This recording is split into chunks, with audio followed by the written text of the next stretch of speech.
Assalamualaikum warahmatullahi wabarakatuh.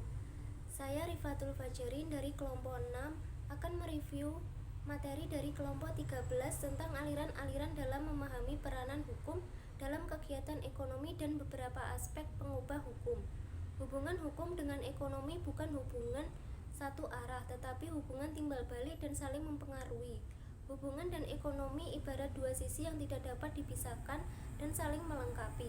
Kegiatan ekonomi yang tidak didukung oleh hukum akan mengakibatkan terjadi kekacauan, sebab apabila para pelaku ekonomi dalam mengejar keuntungan tidak dilandasi dengan norma hukum, maka akan menimbulkan kerugian salah satu pihak dalam melakukan kegiatan ekonomi. Sementara ahli hukum mengatakan bahwa hukum selalu berada di belakang kegiatan ekonomi. Setiap kegiatan ekonomi dilakukan oleh seseorang, pasti kegiatan itu diikuti oleh norma hukum yang menjadi rambu pelaksanaannya.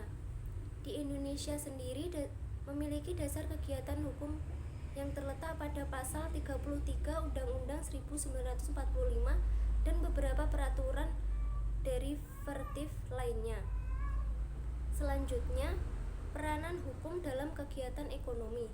Kesadaran bahwa hukum merupakan instrumen untuk mewujudkan tujuan-tujuan tertentu menjadikan hukum sebagai sarana yang sadar dan aktif digunakan untuk mengatur masyarakat.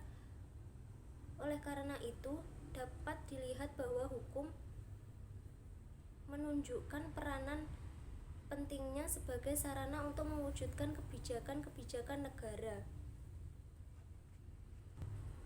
Apa yang dikehendaki dalam peranan pembangunan ekonomi sebenarnya adalah koreksi terhadap hukum keseimbangan tersebut. Hal ini disebabkan karena mekanisme ekonomi sendiri tidak dapat mengkoreksi dirinya sendiri.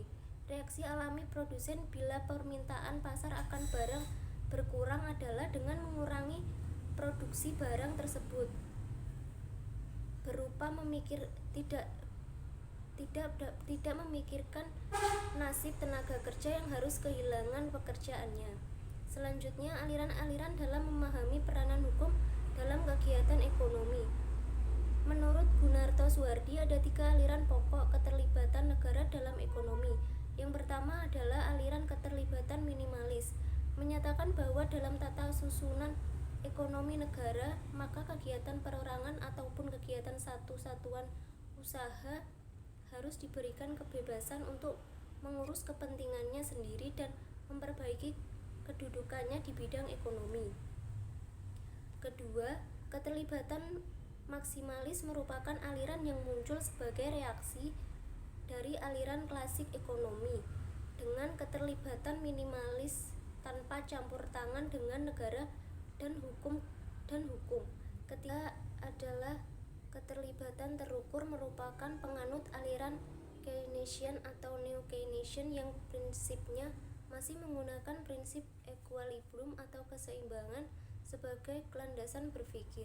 Selanjutnya, faktor-faktor yang menyebabkan perubahan hukum antara lain: yang pertama, adanya pemikiran manusia; yang kedua, adanya tuntutan atau kebutuhan manusia; yang ketiga, perubahan selalu ditentukan oleh cara hidup manusia, teknologi, serta komunikasi yang semakin berkembang.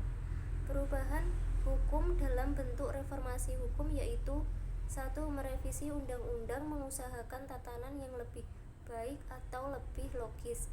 Yang kedua, mengkodifikasi doktrin-doktrin yang telah hilang.